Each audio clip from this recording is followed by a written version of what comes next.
আফ্রিদিকে আমি অনেক বেশি পছন্দ করি অ্যান্ড পার্সোনালি বলতে পারেন সে আমার একজন আইডল।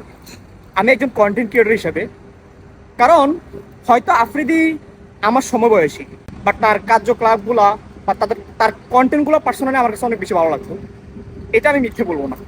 কিন্তু আফ্রিদিকে আমি পার্সোনালি এত বেশি ভালো জানতাম, এত বেশি ভালোবাসতাম, কখনো চিন্তা করি নাই আফ্রিদির মতো লোকে এই কাজটা করতে পারবে। জাস্ট চলুন আগে একটু ভিডিওটা আপনাদেরকে দেখাই। দেখি ড্রাইভে ড্রাইভে যাচ্ছে না? হ্যাঁ, ড্রাইভ, টেলিগ্রাম গ্রুপ, ইভেন অনেক ওয়েবসাইট। আচ্ছা, আমার সিআইডি থেকেও ফোন দিছিল, পসিবল তো না। বলছি যে আমি তো ঢাকার বাইরে, এখানে নেটওয়ার্কের অবস্থা বাজে। অ্যান্ড সেকেন্ড থিং হচ্ছে, কথা বললাম, বললো যে এটা আসলে ওইভাবে পসিবল না। ভিডিওটা তো আপনারা দেখলেন, আপনাদের মতামতটা একটু